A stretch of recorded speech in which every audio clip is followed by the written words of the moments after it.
Good morning from Washington, D.C. My name is Lauren Reese, and together with my colleagues in the Environmental Change and Security Program, our co-sponsors at the Environmental Law Institute, it is my privilege to welcome you to today's event, the launch of a special issue of International Affairs on the ever-evolving field of environmental peacebuilding. For those of you joining a Wilson Center for the event for the first time, a special welcome and a quick word about where you're tuning into.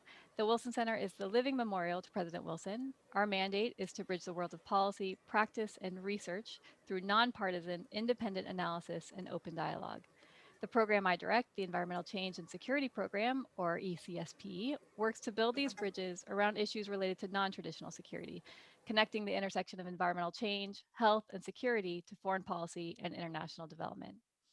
2020 was a year that left its mark on the world. The devastation wrought by COVID-19 was further compounded by melting ice at the poles, record-breaking wildfires in California and Australia, hurricanes and monsoons that devastated parts of Central America and China, and extreme droughts in places where food security and livelihoods are heavily dependent on seasonal rains. A lot of these events were made worse by climate change. But even outside of climate's direct influence, environmental issues are intimately connected to the stability and prosperity of countries. And for 30 years, a community of researchers, practitioners, and policymakers have been working to untangle the complex relationships between environmental change and human and national security and find entry points for policies and programs that build on these connections to create a more resilient and sustainable peace. Today, we are delighted to host a panel of some of those scholars who are at the forefront of environmental security and peace. Each of them has contributed to a special issue of the journal International Affairs that takes stock of environmental peacebuilding's rich history and sets forth an agenda for the future. I'm thrilled to welcome back to the Facilitators Chair Jeff DeBelko, currently a Senior Advisor to ECSP and Professor and Associate Dean at the Voinovich School of Leadership and Public Affairs at Ohio University, where he teaches and conducts applied research on natural resources, conflict and peacebuilding, global environmental politics, climate change and security, and environmental leadership. But no doubt that many of you know Jeff from his time at the helm of ECSP. It was under his direction that the program solidified its position as a leader in helping to inform and elevate decision makers' understanding of the connections between environmental issues, conflict, and peace. It was Jeff's work that brought me to the Wilson Center, and so now it is my privilege to hand the mic over to him to kick off the discussion and introduce our panel. Over to you, Jeff.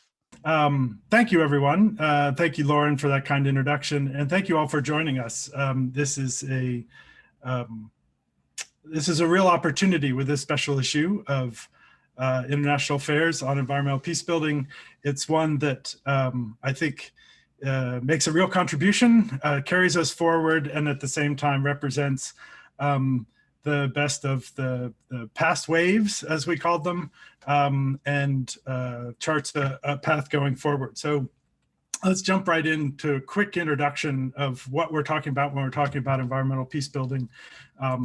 It's one that comes in this issue with 28 different contributors, 11 articles, diversity across case, resource, level of analysis, method, discipline, and nationality and origin of the authors. So it's a rich background with some familiar faces and some new faces. And so that's really a terrific opportunity going forward. What do we mean by environmental peacebuilding? Well, there have been different definitions offered over time. In this issue, we are defining it as comprising multiple approaches and pathways by which management of environmental issues integrated in and can support conflict prevention, mitigation, resolution, and recovery. So I have there a visualization of that Carl Brook, one of the co-editors and longtime contributors, and many other hands have shaped and developed to try to reflect how these dynamics can play out over the course of the conflict continuum. And, you know, in terms of context setting, certainly back in that period that Lauren was talking about, when this was getting started and we had these conversations, very much a response to the frustration of kind of treading water and simplistic environment conflict debates in the 90s. It's always been about practice as well as scholarship. In some ways, the worlds of the applied and practice in the field has been leading the scholars. The scholars have been playing catch up and trying to study and understand some of these dynamics, and they're trying out at, again, very different levels. Some of that early work, though, was still deductive in terms of suggesting the prospects for this proactive use of building on environmental interdependence to try to support peace and conflict, prevent conflict. Heavy focus on water to begin with, but certainly we've seen that is diversified by the resource type that's been the focus over time. Certainly, as in so many things, environment security, climate change has come to be a big part of that in terms of understanding how some of those interventions may be productively put to work for peace building purposes as well. Kind of a second wave in that is also reflected by some of the authors and some of the people you'll hear from today, brought in some very helpful critiques of that early work. Certainly not surprisingly suggesting that more time is spent understanding a complexity, certainly more ambiguous results, potential shortcomings of some of the approaches and how it's done in some ways and needs to be done differently in others has been very helpful. Which brings us to this issue, and here I kind of pull out 4 areas that the co-editors in the opening piece of the special issue identify as very productive and promising areas going forward. At the same time, it also is implicitly or explicitly acknowledging shortcomings of the work to date by not having focused as much in these areas. And so bottom-up approaches, gender, bringing into big data and frontier technology into these discussions more explicitly, monitoring, evaluation, knowing systematically what works and what doesn't, and doing that from the onset rather than kind of post hoc coming in and studying some of these cases after they've already been underway. So that's the agenda. I have the environmental peace building logo here. We hope that in these conversations, you'll continue to be a part of it and join them. The Environmental Peacebuilding Association is a relatively new association. Many people here are active members of that, and it's an opportunity for staying connected with the group of people you'll hear today and the other authors in the special issue and working in this space, both in the scholarly and the practitioner side. So let's turn to our panel. And here are the 4 who are going to speak to us in the order that they're going to do it. I'm going to stop sharing my screen so that Dr. Jeannie Sowers, who's a professor of political science at University of New Hampshire, can start sharing hers. And hopefully, Jeannie, I'm giving you a chance to pull that up. Dr. Sowers is professor of political science, as I mentioned, at the University of New Hampshire. Her research explores the political and environmental change in the Middle East and North Africa, and the impact, particularly of war on civilians and ecosystems. Her publications are wide-ranging, including environmental politics in Egypt, modern Egypt, a co-editor of Journey to Tahrir, Revolution, Protest, and Social Change in Egypt. And she's presenting a work that she co-authored with Dr. Erica Weinthal, who's the incoming chair of the board of the Environmental Peacebuilding Association. So Jeannie, let's throw it over to you. Great, thank you, Jeff. It's a great pleasure to be here today, and thank you all of you who are calling in remotely. We were joking before the panel started that we never get to speak to this many people at one time, so it's really a pleasure. My project and Erica's has for several years focused on the targeting of civilian infrastructures in the post-2011 wars in the Middle East. We know this is not a new issue. We can only think of the aerial bombing of the Iran and Iraqi cities during the long Iran-Iraq war. But the scope of this destruction that has been wrought in many of the conflict-affected countries seem to us to bear and significance and deserve a significant research project. Our research looks at tracking the destruction and targeting of energy, water and sanitation, agriculture, and health systems across the cases that are listed on the right of the screen, including Iraq, the West Bank and Gaza, Yemen, Syria, and Libya, and as you can see, for different time periods depending on the conflict. We also, in the Peace for International Affairs, analyze how humanitarian organizations have coped with competing pressures, insufficient resources, and the targeting of their staff and facilities as they seek to address infrastructural needs generated by the conflict. I want to just quickly speak about how our piece fits in with the broader issue on peace building.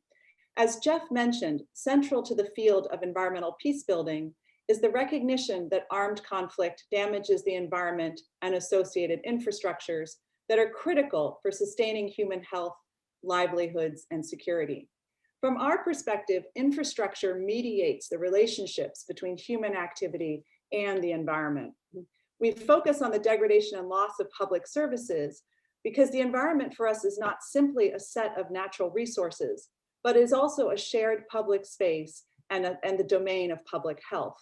This understanding of what the environment is actually more in line with popular conceptions of environmentalism in the Middle East and North Africa.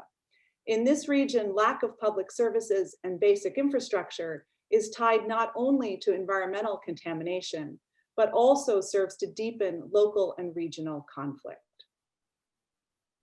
The project has several different elements to it, and one of them was building an original database that codes discrete incidences of targeting these infrastructural systems. To do this, we draw on, for Yemen in particular, 3 external data sets.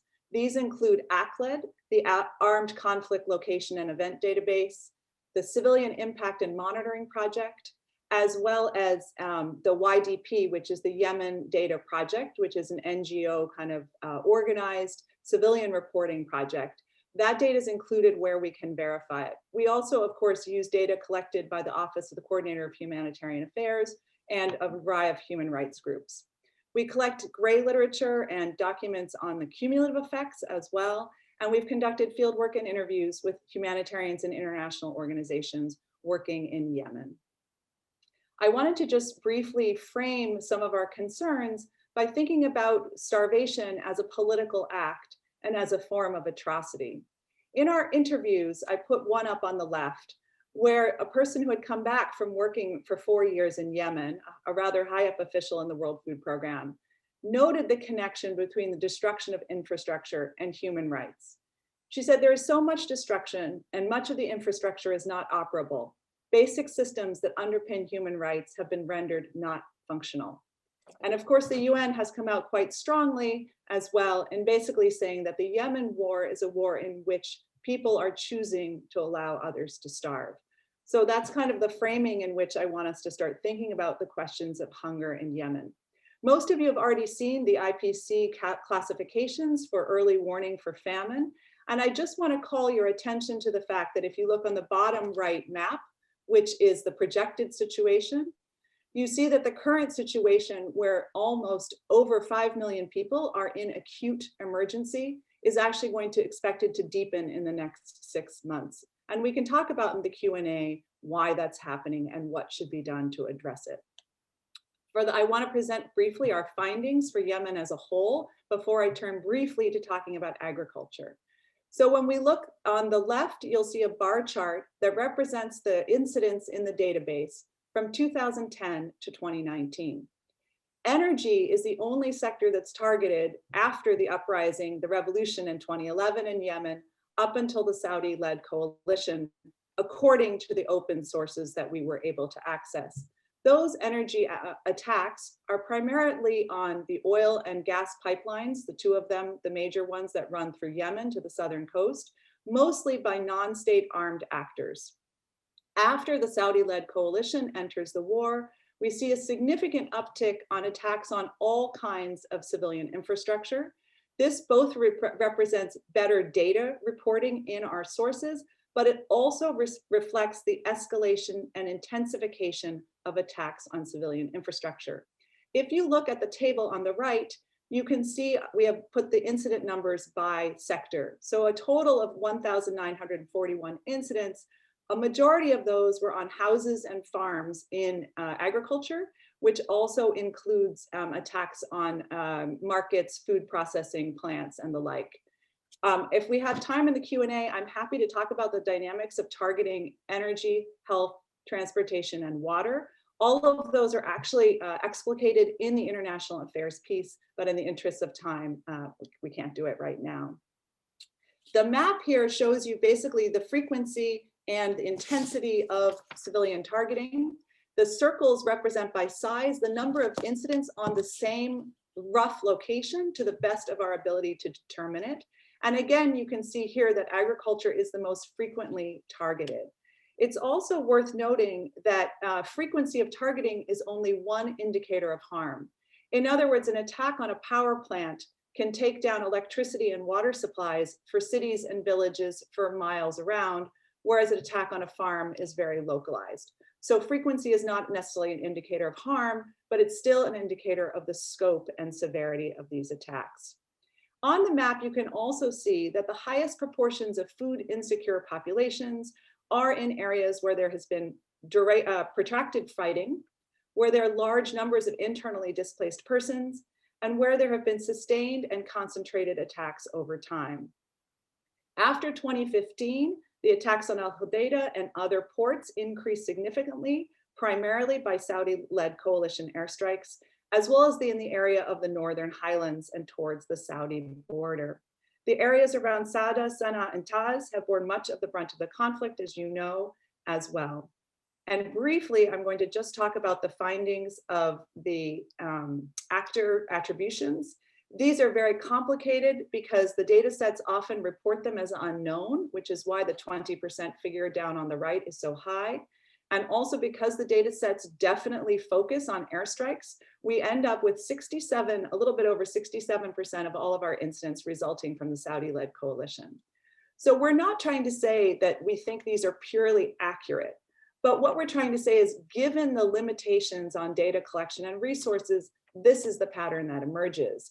And one thing we'd love help with is if anyone has better information, we would very much appreciate it. There we go. I want to just say 2 minutes about targeting of agriculture in particular because of its direct effect on livelihoods. So 70% of the Yemeni population still lives in rural areas, and over half of the population is dependent on agriculture-related activities to generate income. So the attacks on agriculture and all of the economic collapse, which is leading to a decline in incomes, is fueling food insecurity. It's not as we might think, just a lack of food availability, but as Amartya Sen and many others have argued for many years now, it's a lack of entitlements and an ability to buy food, purchase food, and command food, which is driving hunger in Yemen. The database, as I mentioned earlier, tracks a variety of agricultural infrastructures that are listed on the slide, and the primary effects are increasing internal displacement and undermining livelihoods. Lastly, the article explores a variety of challenges for humanitarian assistance.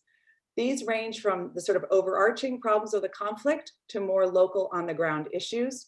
I can't go into any of these in major depth now, but again, happy to do so in the Q&A. Some of the largest donors of humanitarian aid are, of course, also the major parties to the conflict. This particularly applies to the UAE and Saudi Arabia, as well as the US, the UK. And the problem here is that's actually influenced and made it hard for humanitarian operators on the ground. It undermines neutrality, but it also gives various armed groups and rebel groups the sort of political cover to oppose humanitarian assistance and obstruct it on the ground.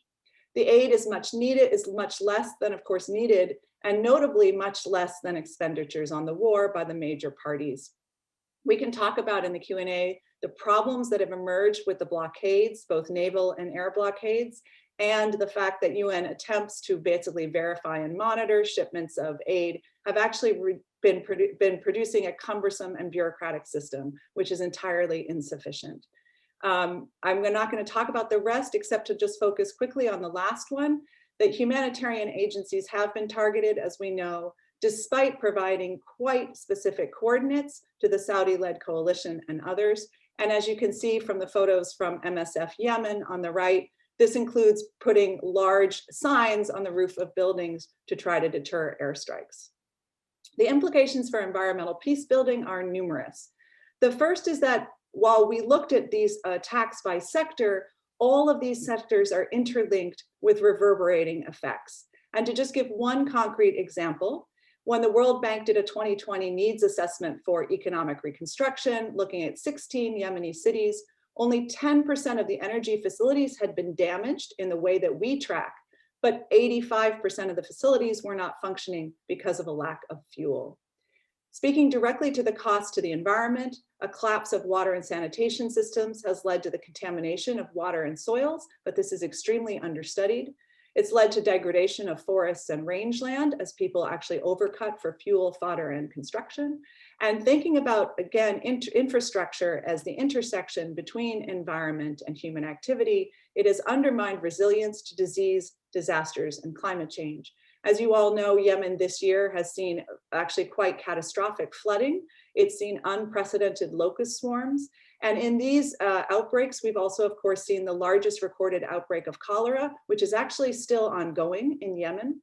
And IDPs are particularly at risk, internally displaced persons are particularly at risk with these effects.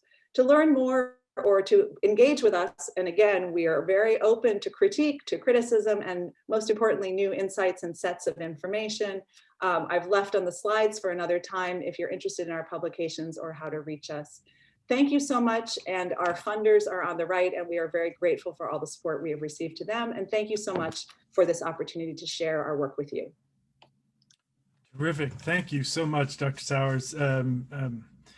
Fascinating and troubling research, but absolutely critical. And as Jeannie mentioned, a number of issues that can be followed up in the Q&A. If you have questions, we'd love for you to share them so that we can put them into that discussion. You can do that by writing an email to ecsp@wilsoncenter.org, and Lauren and Amanda will gather those up, and we'll be sure to get that into the discussion. So we're going to switch now to our second speaker, Dr. Tobias Eid. Tobias is, I should say, a prime mover in making this special issue happen. There are 6 co-editors, but there's Tobias is at the top of that list in terms of keeping the trains running on time and driving the process. He's a lecturer in politics and policy at Murdoch University in Perth. And his research focuses on environment, peace, and conflict, published in the outlets like Nature Climate Change, Journal Peace Research, World Development, among others, and work closely with practitioners as well in Germany and the United States. Tobias is going to talk about a piece that he co-authored in the special issue looking at Timor-Leste and some of those bottom-up approaches that we talked about needing more of. So Tobias, let's turn the floor over to you.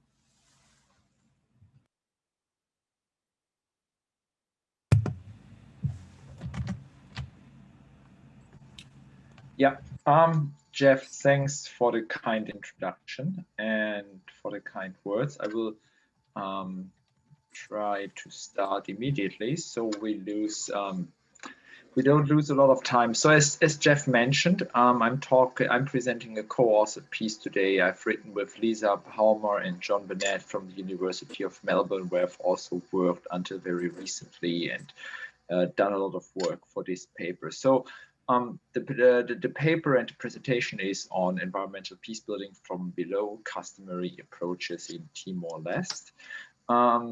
And the starting point for this paper was pretty much like the starting point of most papers. Basically, we had a look on existing environmental peace building research. And what we recognize is there has been a strong focus on cases shaped by external actors like various UN agencies, USAID, the European Union, the Peace Parks Foundation. So a lot of the well-published cases see significant external, often international involvement, which is not to say that this is in any way bad per se. A lot of these projects are very successful and have been advanced together with, in collaboration with practitioners and researchers.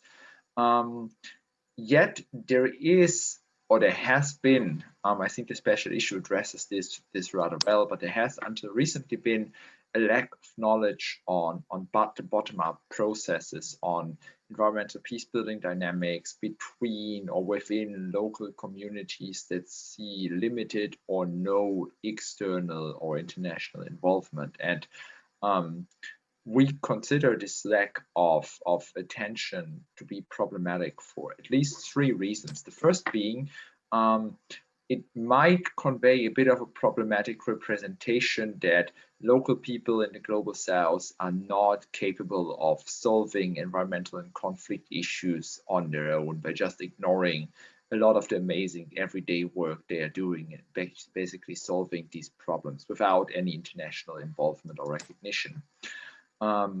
Then it might miss some takeaway points for series. So perhaps there are different dynamics, or there is something we can learn from the local realities that we can't learn when focusing on cases with external involvement.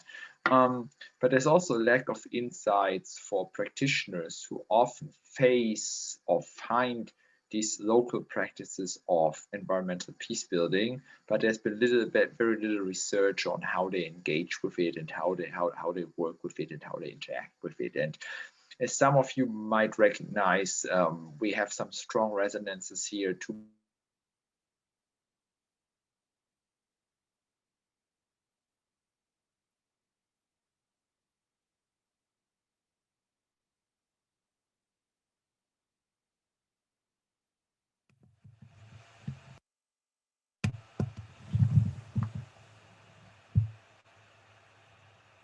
as you can see, it's a small state north of Australia, former Indonesian colony, and it's a pretty fragile context. It suffered from several centuries of Portuguese colonialism and afterwards from a very violent Indonesian occupation, especially after the vote for independence in 1999. There has been massive atrocities going on. Afterwards, we saw UN-led peace building, which was unable to continue deep poverty and the high agricultural dependence of large parts of the population, and also was unable to address communal tension, which led the country to the brink of civil war in 2006. And in the context of this failure of the state and international peace building, there has been a revival of customary institutions. They have never been really abandoned, but they have been revived by local communities, particularly after independence in 2000. And one of these customary institutions we're looking at in the paper is Tarabandu, which translates into hanging prohibitions. So it's basically you erect a post as part of a ceremony, which you can see on the picture, and then you hang from that post symbols that represent the prohibitions and rules agreed on. That's where the name comes from. But it's similar, it's at the same time a quite long process of negotiations between traditional elders and sometimes more formal institutions, often spanning many months, if not years, and then an actual ritual or ceremony where the negotiations are more or less concluded, announced. There are some offerings and these posts are erected. And Tarabandu is frequently used to manage local environmental issues, especially when it comes to the protection of forest areas, of water sources, and on harvest restrictions. Yet at the very same time, Tarabandu is almost always also used to address community tension on violence. And this can either reach from tensions directly related to, let's say, the usage and access of forest resources or land disputes, but usually in terms of the long negotiation process, also broader issues of community tension, domestic violence, youth violence are addressed as part of the progress. So what we actually see there is that people come together to manage environmental issues, but in the broader process, they also manage tensions and issues they have with they have in the community or with other communities. So what are the insights we gained from our specific research? And then again, it's a bit hard to summarize a 20 pages paper in 8 minutes, but let me be selective here. So the first thing is Tarabandu is a successful endogenous environmental peace building process. It's by far not the only one we know. So there are very successful examples of bottom-up local peace building. what we can learn in terms of theory is that there's a high importance of spiritual ecologies, how we call it. So it's basically these prohibitions or these institutions and these processes don't run along the Western theory of rational choice, where you basically have two communities that depend on the same resources, so they have an incentive to manage them commonly. I mean, that's part of the story, but that's not the whole story. There's also a lot of going on about supernatural punishments and sanctions, about spirits and elderly realms which are connected to specific pieces of land, making them worthy to protect or to manage them in a certain way, which cannot really be captured by traditional environmental peacebuilding concepts like common interest or shared threat. But there's a more spiritual side to this as well. There has been quite a few benefits from the state and some NGOs trying to intervene in these processes. For instance, the offerings for the rituals are usually very expensive for the local community to purchase. Also, there has been a sort of a shadow of authority when formal institutions back up the customary institutions in enforcing the Tarabandhu agreements. But there have also been considerable dangers to external intervention. And I think one common one is that a lot of NGOs only facilitate ritual and ceremony, but are not willing to go through the months and years of negotiation before, basically making it sort of a hollow institution that undermines rather than reinforces the authority of local institutions and their ability to manage both ecosystems and conflict dynamics. And I think I'll leave it here. Thank you for your attention and look forward to the debate. Terrific. Thank you so very much, Tobias. Again, thank you for all of the contributions in the articles that you contributed, but also to making this special issue happen. We're going to turn next to Dr. Mackenzie Johnson. And so Mackenzie will share her screen. She's talking about Sierra Leone and research that she's done there. She's assistant professor of natural resources and environmental sciences at the University of Illinois in Urbana-Champaign. She's conducted interdisciplinary research at the intersection of environmental governance, a particular focus on governance and peace building in the US, which I think is important that that be one of the cases we look at, South Asia, Africa, and South America. And her work has been published in World Development, International Affairs, Energy Research, and Social Science, among others. I'd commend to you the World Development piece that just came out that is a really useful kind of overview and assessment of where we stand, and just one of the many pieces here that we have available to us in understanding environmental peace building. So Mackenzie, let's throw it over to you. Thank you. And is my screen showing up okay? It sure is. Okay. It sure is. Thank you, everyone. I'm just going to dive into my contribution to this special issue, Fighting for Blackstone. This research takes a very deep dive into extractive conflict in Sierra Leone. Sorry, let me get myself together here. All right, so my research in general looks at the relationship between environmental governance reform and peace building. And so I look at the idea that natural resource conflict is thought to stem from a failure of governance or poor governance. And so environmental peace building theory has really embraced the idea that by building institutional capacity for environmental governance or natural resource management, that we can contribute to peace building processes. So in Sierra Leone, I looked at institutional reforms undertaken in the mineral sector after the war in the post-conflict period. And these focused primarily on formalizing access and tenure rights through a licensing process and protecting social and environmental rights through environmental impact assessments. The objective of the study is to understand how and why reforms ultimately produced conditions that really stimulated very violent conflict in Bombali district, which is in this northwestern area of Sierra Leone. And my argument is that governance reform alone is insufficient to build long-term peace, but rather peace building requires this unplanned process of what I call institutional blending, or in the paper I refer to it as institutional hybridity, which I'm going to discuss at length in this otherwise short presentation. And I just realized that you guys couldn't see any of those. I apologize. So the conflict that I'm going to be looking at is over tantalite, or what Sierra Leoneans call blackstone. And so tantalite is the ore bearing tantalum, which is found in all of our cell phones and laptops. And it's been thought about in depth as a conflict mineral. And so in Sierra Leone, this has become an important mineral that is being produced, extracted, and sold. And so there are two sides to this conflict that are important to understand. On one side is AMR Gold, which is a multinational company. It went through the regulatory process to obtain a valid exploration license in the chiefdom where this mining site is located.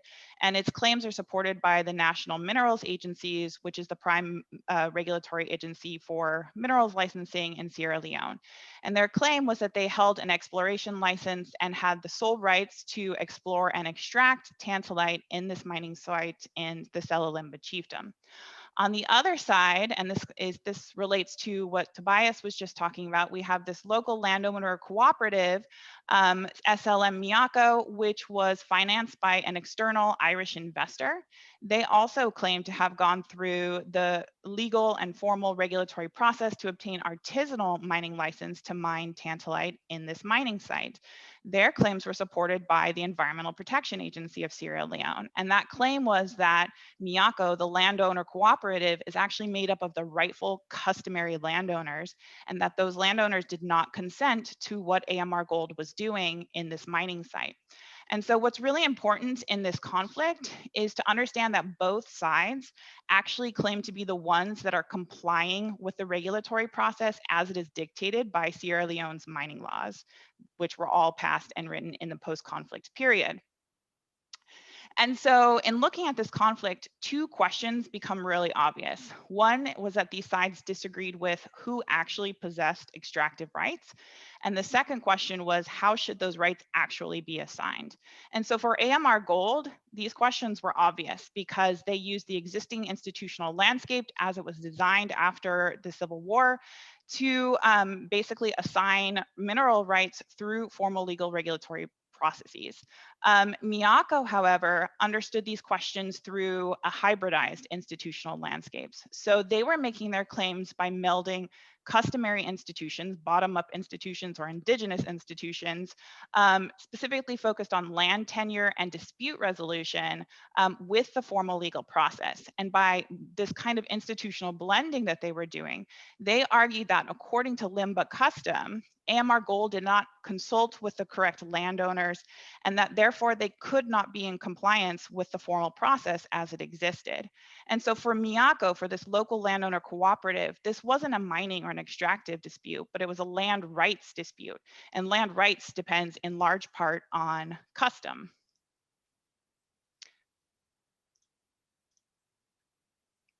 And so this process, the argument was that the process of institutional reform subordinated these customary institutions. Sorry, I'm getting something on the chat. Is that for me? On the chat?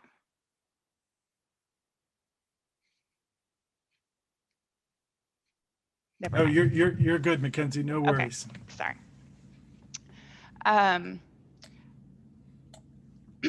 And so because these two sides were in disagreement about these two questions, there was really violent conflict, which immediately caught the attention of political elites who responded to violence in the area. And so this was even noticed by the president and vice president of Sierra Leone. And so a member of parliament in Selalimba assembled a mediation committee that was made up of 14 nonpartisan citizens of the area. And so the landowner cooperative Miyako really they took advantage of this and drew on informal customs to engage these political elites in a discussion about, especially question number 2, what should actually constitute the rights for extraction in the Selalimba chiefdom. And so through this very extensive, almost law-like process, the mediation committee came up with 5 recommendations, the most important of which was that the mining company AMR should release this disputed site to the cooperative since they were composed of the rightful landowners.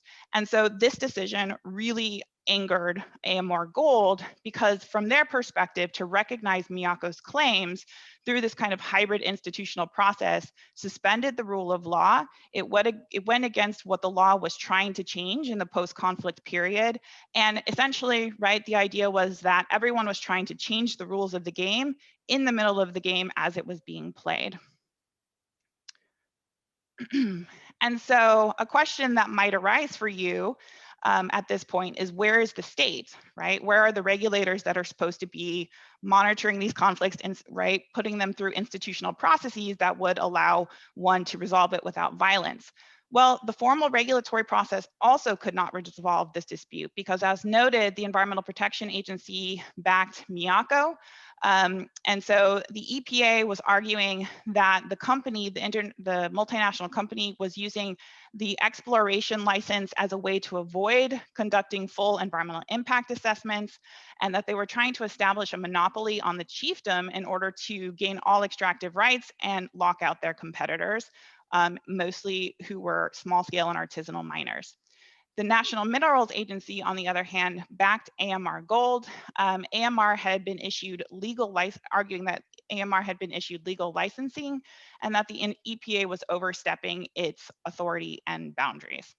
And so what we saw was that the Tantalite conflict was actually serving as a proxy conflict between the regulatory agencies themselves, and that they weren't being very effective in helping the communities or the company figure out which way to go. And so what ultimately happened was that these actors agreed to take it through the court system. It ended up in the High Court of Sierra Leone, and the High Court, of course, found in favor of AMR Gold because they had followed the rules as they actually existed in the laws. But what my paper argues, and what I'm happy to talk about, as this can be kind of controversial, is that, right, this finding, which reaffirmed the state building process and undermined these kind of hybrid claims, that it actually undermined the peace building process. And this is because reforms, as they occurred in the post-conflict period, produced large-scale reassignment of land and mineral rights, and mostly that benefited multinational companies. And so it created a lot of insecurity and perceived injustice on behalf of communities. And this was because these reforms didn't recognize the full array of indigenous institutions that existed to figure out how to distribute these rights equitably, fairly. And so as a result, the perception is that these reforms are contributing to this kind of slow, ongoing structural violence. And so what hybridity did, right, if those claims had been recognized, hybridity was addressing misrecognition in these processes of institutional design. So they were able to address distributional inequities created and make landowners more visible, fill in the gaps of this kind of unsettled institutional terrain, and allow for conflict resolution actually without undermining the formal system that had been created, right? They weren't trying to uproot that formal system, they were just trying to make it better from their perspective. And so why write an article about this in such depth? Well, institutional blending or hybridity is actually quite controversial in peace building for the reasons I have listed there. I rebut all of these reasons in the article, which I would love to have you go read, but I'm happy to talk about those rebuttals in the discussion as I'm running short on time.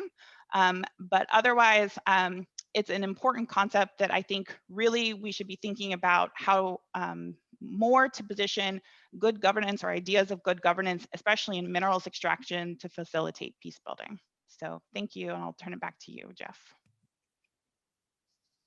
Terrific. Thank you so much, Mackenzie. Excellent. A second presentation, you and Tobias both kind of representing that kind of progress in environmental peace building. I think, right, going down underneath and particularly showing the benefits of the kind of bottom up and understanding what those subtle and sophisticated bottom up approaches for governance and those informal institutions, the shortcoming of the top-down only approach in terms of the complexity. So thank you. Kind of great examples of exactly what we're seeing as needed in this space. So that's terrific.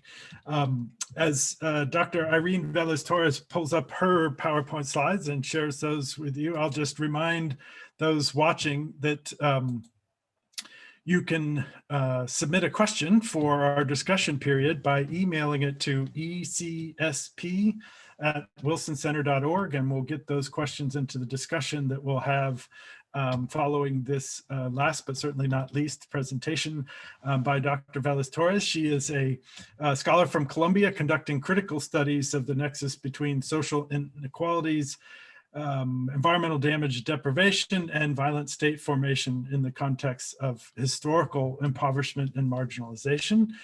She's currently a full professor in environment and agrarian conflicts at the University de Vail in Colombia. And she's led participatory research to understand the politics of social ecological change in peace agreement implementation. Obviously, absolutely central dynamic that is going on in Colombia. And so it's fantastic to have Irene share the insights from her article in the special issue and all the work that she's done. So Irene, we'll turn the floor over to you. I'm afraid you're still muted. Yeah. There we go, brilliant. Great. Thank you very much for the previous presentations. I think it's been very inspiring to listen at all of you. And thank you very much for the Wilson Center to facilitate this kind of diverse dialogue on environmental peace building. The work I'm gonna present today was co-authored with Diego Lugo. And I wanted to start by giving some context to the audience on the more than 6 decades of internal armed conflict in Colombia. So beyond the data, which is of course very important and relevant to understand what victims and how this conflict has developed, I find it relevant for the core argument of the paper to understand that there has been at least 2 different narratives to explain the relationship between the internal armed conflict and the expansion of the production of illicit crops in Colombia. So on the one side, since the 1980s, there is like a hegemonic discourse connecting the production of illicit crops with the fuel of the conflict, basically by stating that the left-wing guerrillas have been economically benefiting and facilitating drug trafficking. But on the other side, critical scholars have also made the argument of how poverty and the lack of rural infrastructure development has, of course, fueled also into the production of illicit crops, in the sense that poor peasants have generated a dependency on this kind of illegal production and illegal economies. So it is not to decide one of those 2 versions of the story, but to understand that this same story has at least 2 sides. And both of them have like an environmental dimension. One is that the peasants have been lacking access to quality and sufficient natural assets. But on the other hand, the war against drugs have also used a lot of military infrastructure that has damaged the environment, particularly by promoting the fumigation of illicit crops with the poisonous glyphosate.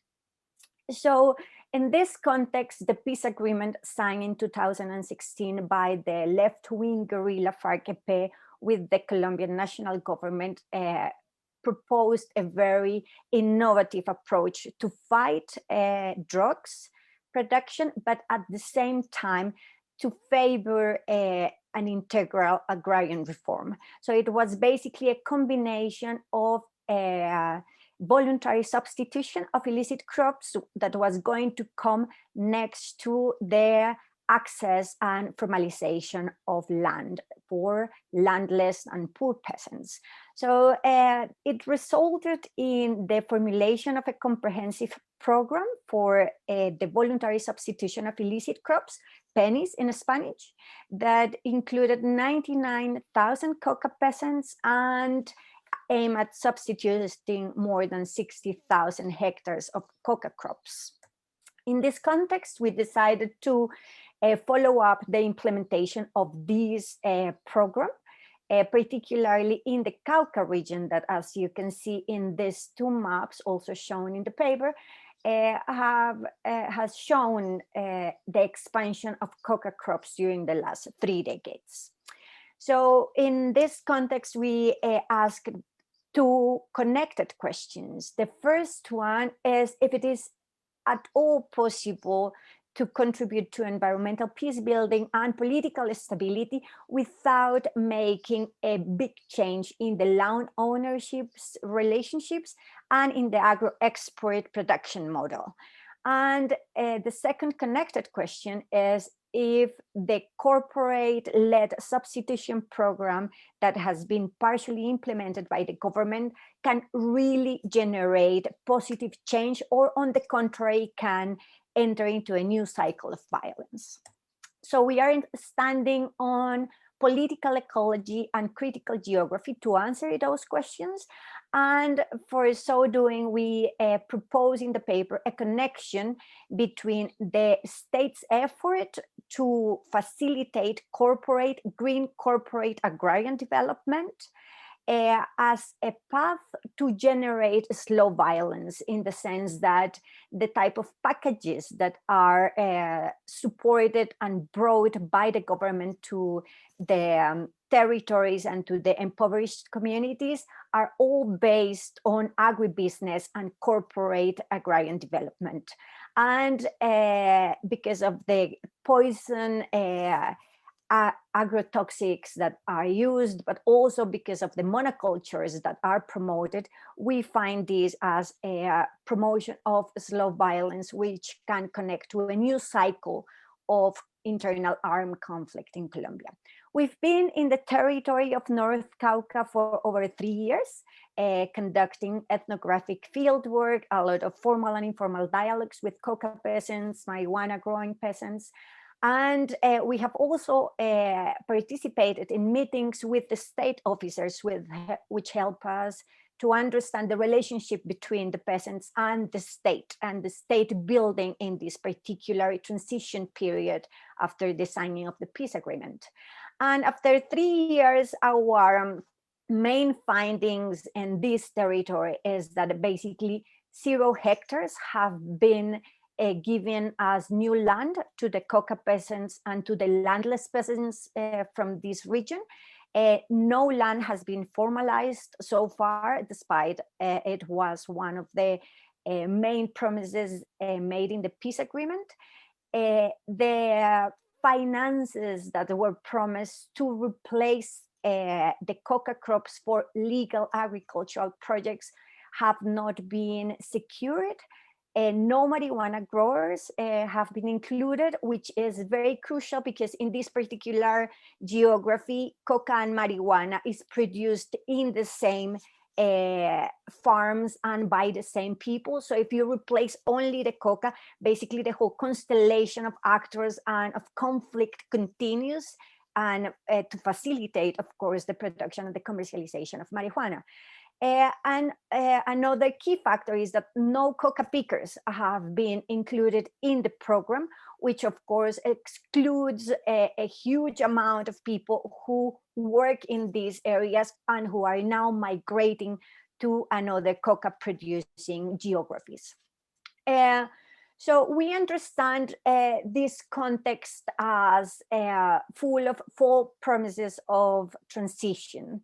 And for us, this then reveals that this particular state intervention program in the context of the peace agreement and the peacemaking scenario in Colombia, it's actually growing the impoverishment of communities who were vulnerable and who have been victims of the conflict. Also, we understand that there is a progressive degradation of the environment of these communities, because when the peasants decided to participate in the program, they immediately removed the coca from their farms, but up to now, no new crops have been planted. So basically what we get is empty land, who after 3 years and after a lot of rainy seasons have therefore eroded and deteriorated.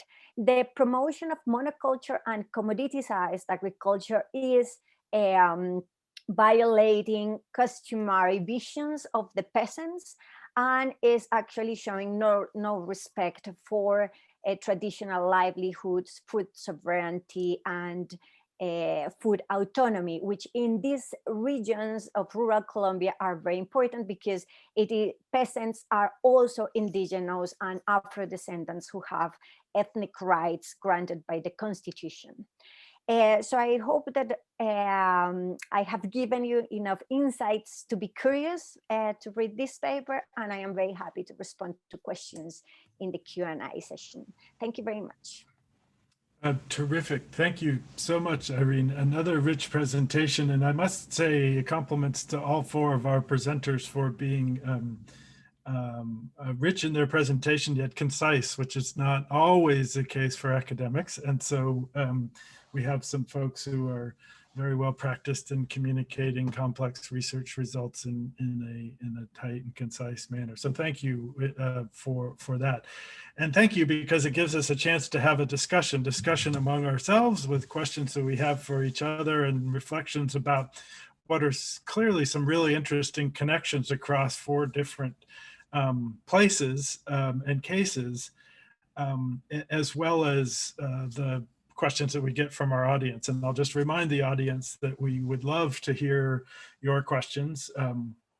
We have quite a few of you tuning in, and so lots of rich experience from a practitioner side, from a scholarly side, from folks who've been at this for some decades and for some folks who are new to it. So we welcome all those questions. You can get your thoughts into the discussion by emailing ecsp@wilsoncenter.org. So ecsp@wilsoncenter.org, and we look forward to some of those questions for all of you.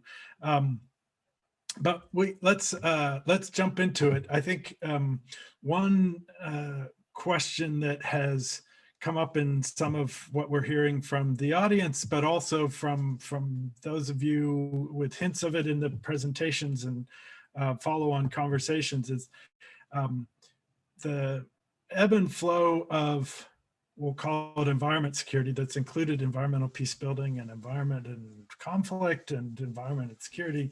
In those early years, when this kind of got a big push, climate change was not a big part of the discussion. Now one could say that is the primary way in to almost in some ways the exclusion of other issues.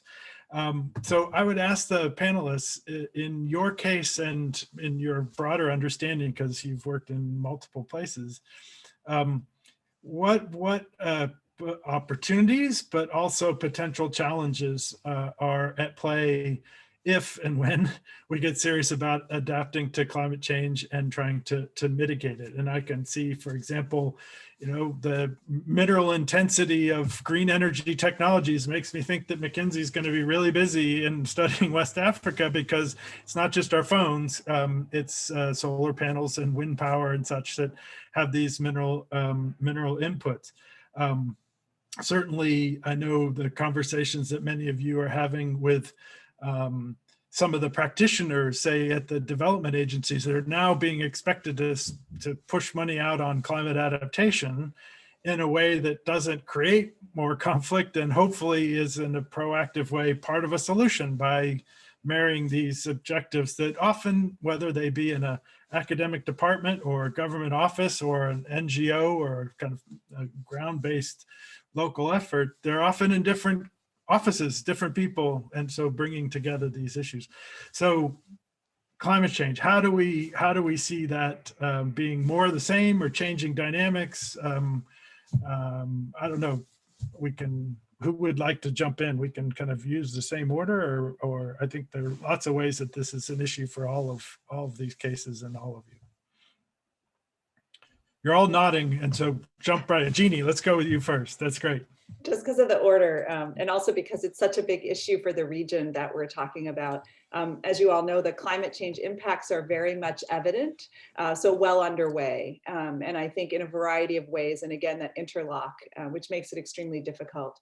I would say one big challenge is that as countries in the Middle East, North Africa actually shift to investment in renewable energies, the question is, will that replicate, and this builds on Irene's presentation actually, will that investment replicate the rentier state model in which the revenues are highly centralized, in which it reinforces authoritarian rule, in which corruption is rampant, in which state-owned enterprises are actually highly unaccountable, in which there's large prestige projects that overlook marginalized communities. So we have that model, which I think Irene laid out very, very well in a very different context.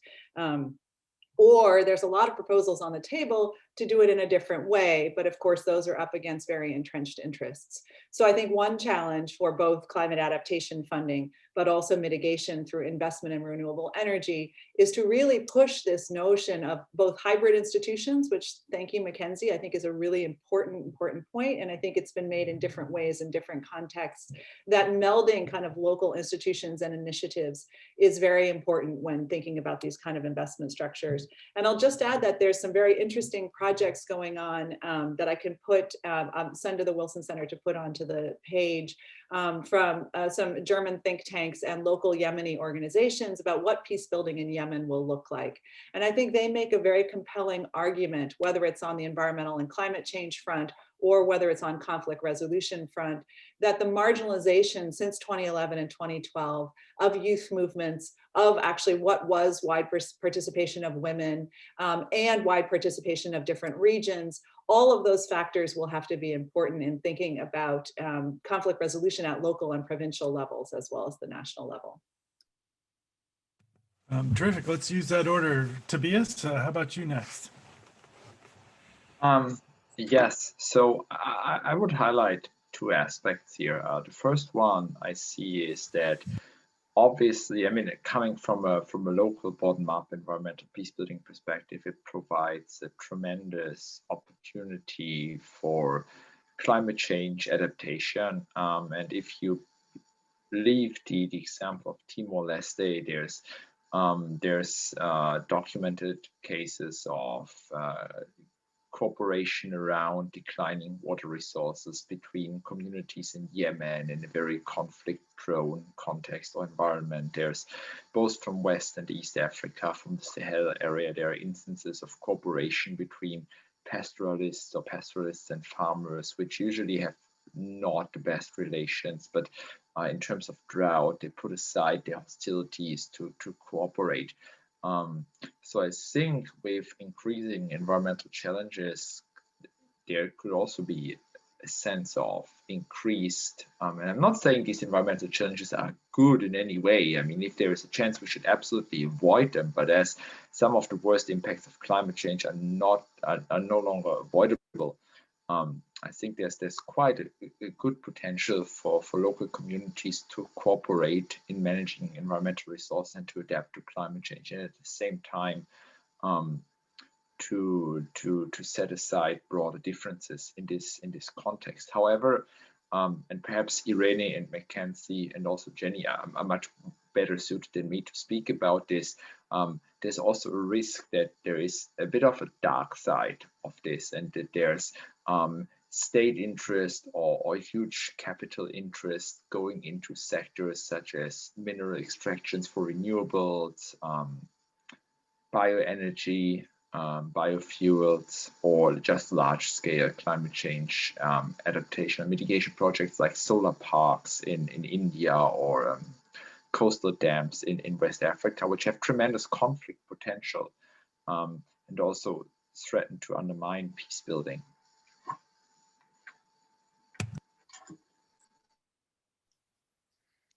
Yes, so I think with that question related to extractives specifically, you hit the nail on the head in that we are seeing a lot of research coming out saying that as we kind of transition to renewable sources in a lot of different, in terms of infrastructure, we're seeing a lot of new investment in kind of mineral extractions of new minerals that we hadn't really been worried about before. And so that poses extreme challenges, but also I think extreme opportunities. So there's another paper in this special issue dealing with artisanal and small scale cooperatives. And those authors look at cooperatives operating in Sierra Leone and Liberia and look at the challenges and opportunities of kind of trying to work through this melding process to understand, okay, how can we empower small scale producers to actually, right, be able to benefit from the kind of mineral boom that we know is coming. But again, if you look at a lot of the work coming out of Congo, for example, DRC, these mineral, the extraction, the way that they are traded in very shady ways a lot of the time, right? It becomes very hard to track. And so I think the international community in general is going to have to get much more creative about how we address issues of governance and rethinking what is good governance. Is it always centered around the state? Can we kind of decenter that thinking at times and come up with different ways to bring more diverse stakeholders in and try and kind of sidestep a lot of these challenges that we know are coming or already there. Terrific. That connects to another question we have from one of our folks that we'll get to. But Irene, how about you in terms of your reflections on what climate change means for environmental peace building? Thank you for the question. What I see in the context of Colombia is that there is a very well-established rhetoric on sustainability and bottom-up participation and involving actors in creating a new governance for peace and for environmental peacemaking. And even though there is this rhetoric, and what you see in the field is that very little is happening in terms of change that can make a lasting peace possible. So I think there are like two stories happening at the same time. No? At the institutional level, you can see the institutions reforming and new institutional landscapes being created. And I can imagine that the state will be very happy to create tomorrow a new office on climate change for peacemaking and for environmental peacemaking. But it doesn't mean that in the field, things are going to change. And in my field work, I, for example, witnessed one particular farm that eradicated the coca crops at the very beginning of the state interventions program. That was at the beginning of 2017, and 3 years later they have been able new possibilities to replant in that same terrain. So after 3 years they have experienced at least 3 landslides in that same geography, in that same space of production. So what I think is, of course, climate change is impacting that farm and is impacting that family and the whole community and territory. But what is the state doing for that? And it's only creating more bureaucracy. So I think it is very important from the environmental peace building perspective to try to address those two sometimes competing and contradictory scenarios and discourses to actually understand if it makes any sense to fund and to create and promote that kind of new institutions. No?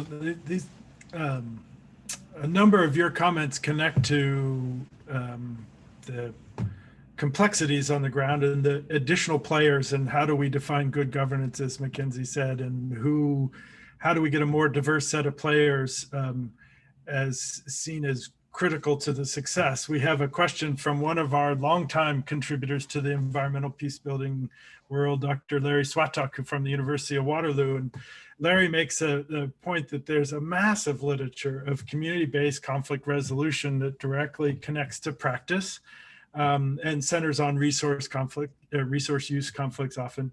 So Larry reminds us, and has been a critical link to that group of scholars, but still we haven't had as much of that intersection. Still, we have some work to do, don't we, in terms of connecting to other realms of research and scholars. I mean, certainly part of the hope that we'll be able to bring those in with this special issue, but maybe your reflections on us all kind of practicing what we preach in terms of getting out of our disciplinary silos and such, and working across these fields. Part of what makes it interesting, but part of what makes it challenging.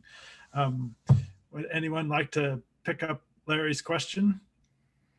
Yeah, I can respond to that. And I think this ties into what Irene was just talking about. I think that that kind of missing link that has been identified is often because environmental peace building has been, at least in my experience, has been really thought about as building, as state building, right? As building institutional capacity at the state level, as Irene was just saying. And so in many of the countries where I've been working, and this translates across Afghanistan, it translates across Ghana, Sierra Leone, South Sudan, I mean, even the United States, right? We often focus on creating these really good institutions at the national level that can then bring this sort of sense of order to what is thought of as a very disordered landscape or society or context. And so, right, that focus has really taken away focus from community-led initiatives or bottom-up kind of peace building. And so I think that's where my question about what is really good governance, and I think environmental peace building needs to reconsider its stance on state-led governance and, right, that kind of top-down approach. And because it was identified in this special issue as kind of a gap, and I think that's somewhere we could do a lot of building and connecting those literatures on community-based conflict resolution and trying to understand how those two sides kind of meet each other. And that's where I really like to work, is understanding what are communities doing, what's been happening at the state, and how do you actually connect those initiatives, right, to actually facilitate peace building. Yeah, I would like to continue with Mackenzie's argument, because I actually, in the presentations of the other scholars, I was all the time making the question in my head of, does environmental peace building implies state building, or can we think about environmental peace building as being something that sometimes go even against state building, particularly when we look at state building processes that are corporate led or that are very like biased towards certain centralized authoritarian kind of institutional behavior. Then we can think about how environmental state building can be independent and even contrary to those kind of constructions. However, I think a key question and a key consideration is, where is the finance going? Because still all international agencies are financing the state to promote peace building and to promote environmental peace building and to promote sustainability. So everything has to be kind of middle negotiated with the state. And this is why also the state at the end, even though there is a discourse on participation and all that, ends up having a top-down kind of imposition of priorities. So, but I think this is a key question that we have to continue asking ourselves in the future scholarship. Yeah, Jeannie. So I totally agree with everything that's said. I want to give a slightly different spin, right? Because we've been talking about relationships between state and local actors. But really what is hindering the transformation of many of these states to becoming something different. So the 2011-2012 uprisings across the Middle East are a moment where societies did try to create entirely new states from the ground up, right? And the reason that those failed was a combination of internal security kind of apparatuses that were supported by external actors. So we've been talking about the kind of benign effects or the counterproductive effects of international aid and engagement. But really, when you look at the sort of what plays out in Yemen and Libya and Syria and et cetera, right, is that the role of external actors in this case are parts of the conflict. They intensify the conflicts. And the same, of course, for Afghanistan, the same, of course, for many conflicts. So I think it's not that these are neutral parties on the outside. And so we really, I think, and the same with Colombia, if you look at the US role in Latin America. So I really think the issues here are much broader than simply local states and communities, right?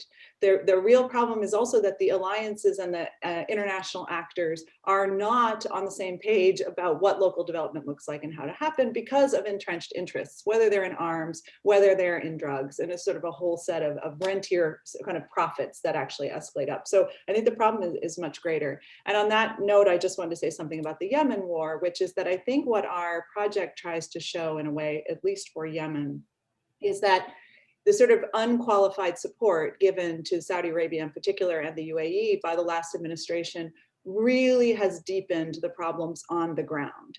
So I think it's fine to look at community level mobilization, but often community level repression comes about, right, as the form of conflict. So whether we look at the Houthis cracking down on community organizations in parts of northern and western Yemen, as well as when they held Aden, or when we look at armed militias who are also basically silencing community voices, it's the national conflict in Yemen and its regional interactions that are actually demobilizing and basically killing local civil society. So there have been a couple questions that pick up on these, and I might combine them a little bit. So Ben Bryant from the Millennium Challenge Corporation says, okay, I hear you on the challenges of the top-down and the state-based.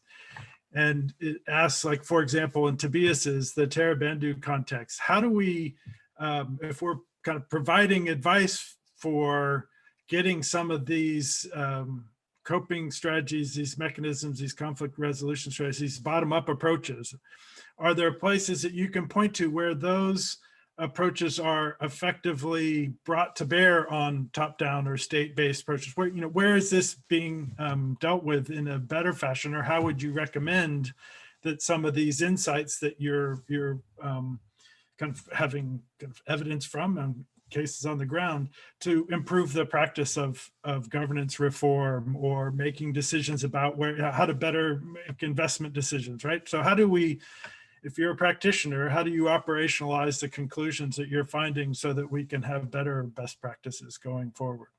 So Tobias, you mentioned Tarabandu. When we start with you in terms of thoughts you might have. Yes. Acknowledging upfront, I'm not a practitioner myself, and I'm always feeling slightly unconfident lecturing practitioners about what practitioners should do without having as much practical experience as they have. So that's perhaps the upfront case. What really stands out as advice is that it's pretty important to acknowledge local realities and to not fall into two false assumptions. The first one being what works well in a local context in place X also works well in a local context in place Y or Z. The local contexts are pretty unique, and there are limits to the transferability of knowledge. And the second one is, and I think Mackenzie's presentation illustrated that extremely well, is be very careful about who you accept at the local. And I mean, the local is usually not the Oxford-trained, capital-based NGO leader. It can be that, but it's not usually that. There are other locals. And I think Irene's presentation also showed very well how there can be conflicts between different locals. So I think the only really way out there is to be really sensitive and to do a very thorough assessment about what works at the local level and what is the local level and what kind of tensions are inherent in it, and also not to be any very romantic about the local, because local customary institutions can also be extremely exclusive, racist, unequal in terms of gender. And then the question is, even if they work relatively well in providing stability or conserving resources, that's something you wanted to sustain. So it's a pretty complex picture. And just one thing I have to mention, because I think I forgot to mention it out forward in case, because we're talking so much about a special issue and it's completely open access at the moment. So in case you're a practitioner not backed up, or from the Global South not backed up by a big uni library at the moment, you can simply go to the International Affairs website and download all the papers free of charge, no matter what kind of institutional access you have. Yeah, no, that's a good reminder, Tobias. Even universities keep cutting back on subscription, so those, urge the academics to do it too while you can, because you never know when it's going to go away these days. Other thoughts on this, kind of examples of where you see some of these challenges you've identified being overcome, or how, if you are sitting in that chair of working on governance reform or making investment decisions, whether they be public or private, that you can better take account of the lessons you all have brought to bear from your case studies. Yeah, building on what Tobias said, it's an incredibly challenging question, and right, we kind of know this when we're writing about, oh, bottom up, right? The state is not always the path to move forward. But one thing that I didn't include in the presentation, because I just couldn't get it in within the time length, was right, a lot of peace builders and policymakers in the Sierra Leonean context, and a lot of contexts that where I've been working, say, what are you talking about? We've tried to include indigenous institutions, customary institutions, right? The chieftaincy plays a huge role in minerals licensing in Sierra Leone, right? And the response to that in the paper was, right, you've artificially selected which indigenous institutions to include. And we know that there is, right, a long colonial history to chieftaincies and what kind of institutions those are on the ground. And so, right, we end up reproducing these kinds of power relations that have been really problematic. And it's not to say, as right, building on Tobias's statement, is not to say that all customary institutions or indigenous institutions are right, beneficial or, you know, entirely useful. There was a lot of shady stuff that was happening in this Tantalite conflict in Sierra Leone. It was like this Irish investor, and it's like, what are you doing, right? And that's not to say that like the intentions are pure on every side, but the idea is that, and this is very challenging in international development, to be able to take the time to really understand these really complex landscapes. I have a paper that will hopefully come out in some time in the future on this process in Afghanistan, in Bandi Amir National Park, about the Wildlife Conservation Society and what they tried to do to engage this kind of bottom-up community building. And it was incredibly challenging. It was incredibly time intensive. And there were some wins and some fails. And so I think, right, just trying to be more flexible and figuring out how you can actually learn these local contexts and how they fit into these larger scales, as Jeannie was talking about, becomes really important. But in no way am I saying that it's easy, or I mean, it's extremely challenging in the kind of policy context that you all work in. Yeah, Irene? Yeah, please. I think an epistemic revolution is needed. And the reason why I think that is because institutions and the state in particular hasn't been able to really give space for the communities to show and to take the power that they need in order to actually build bottom-up kind of constructions for peace building. And I think it goes hand with hand with recognizing that there is like a historical institutional racism, and that it implies that racism and classism is within the institution's design and the institution's rationale. And it is not only that colonialism has actually gone very deep in the construction of our states, but also that neoliberalism has penetrated the way we are currently building our institutions.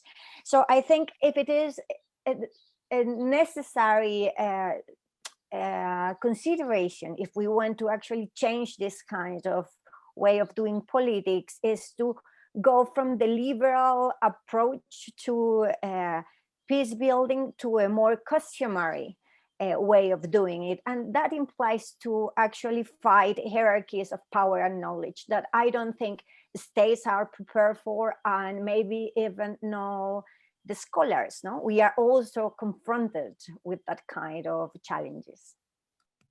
Yeah.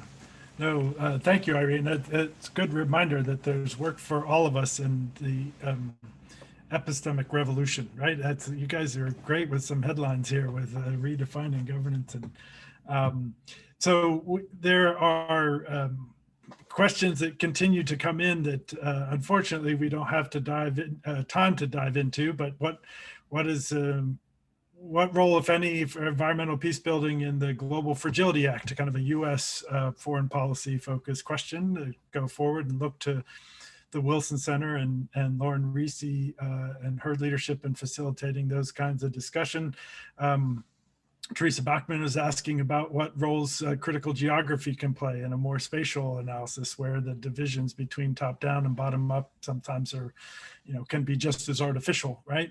And so these are questions that I'm pleased to say the authors of the special issue grapple with, as you've seen with this excellent panel and the comments that are being made here. As Tobias did, we'd urge you to take advantage of downloading all those articles now, to reading the excellent summary that just went up yesterday that Richard Matthew, one of the co-editors, and as well as Tobias, published with Lauren on New Security Beat, the blog for the Wilson Center. That's also where you can find a summary of today's event, as well as the archived recording of today's event.